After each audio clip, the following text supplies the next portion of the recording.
Hey everyone. It's not every day that we get to witness the birth of a potential political revolution, especially one driven by the energy and aspirations of the youth. This weekend, something incredible happened. Ostallos Auya, a key figure in the political landscape and a loyal supporter of Nelson Chamisa under the Blue Movement, took an inspiring step. He met with a group of young people, and trust me, it wasn't just a typical gathering. Imagine this. A vibrant crowd of eager young faces, all gathered with a shared vision of reshaping their political environment. Ostallos didn't just talk at them, he engaged with them. He listened to their concerns, their dreams, and their ideas for a better future.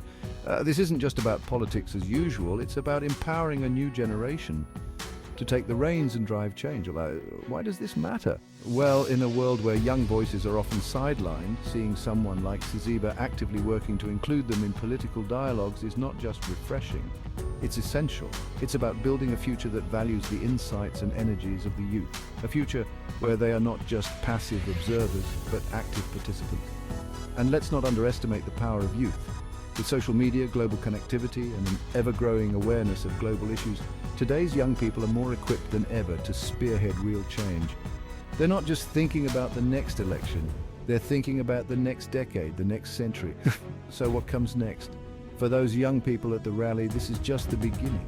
Energized by the discussions, motivated by a leader who sees their potential, they are ready to take action. They are ready to spread the word, to engage more of their peers, and to start making a noticeable impact in their communities. This meeting may seem like a small ripple in a huge ocean, but remember, every significant movement in history started with a ripple. With leaders like Auya and the power of passionate youth, who knows what waves they can make. Thanks for tuning in. Let's keep our eyes on this movement. History might be in the making. Until next time, stay engaged and keep pushing for the change you wish to see.